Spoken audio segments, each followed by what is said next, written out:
nimepata taarifa kule mkoa wa Tabora, ametokea muuguzi mmoja, kwanza hata kwa taaluma yao haruhusiwi yeye kufanya upasuaji wa mgonjwa.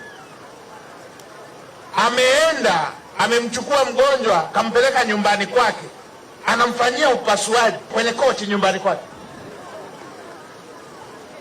Watu wasiojali maisha ya watu. Unafanya majaribio kwenye maisha ya mtu, unafanyia majaribio maisha ya mtu, maisha ya binadamu unafanyia majaribio.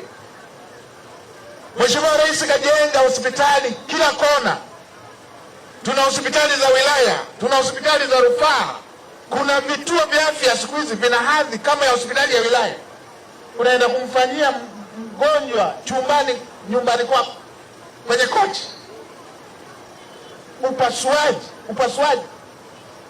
Upasuaji wa tumbo unafanyia nyumbani,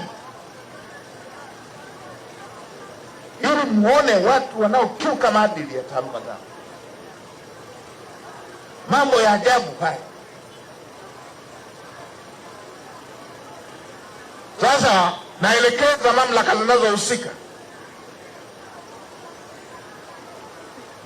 huyu si wa kuhamishwa, afukuzwe kazi mara moja, na akishafukuzwa apelekwe kwenye mkono wa sheria. Na wale wanaotoa vibali vyao vya kitaaluma wale wamnyang'anye hicho kibali. Kidogo kidogo tutaelewana. Haya ni mambo ya ajabu. Hospitali zipo, unamfanyaje upasuaji nyumbani?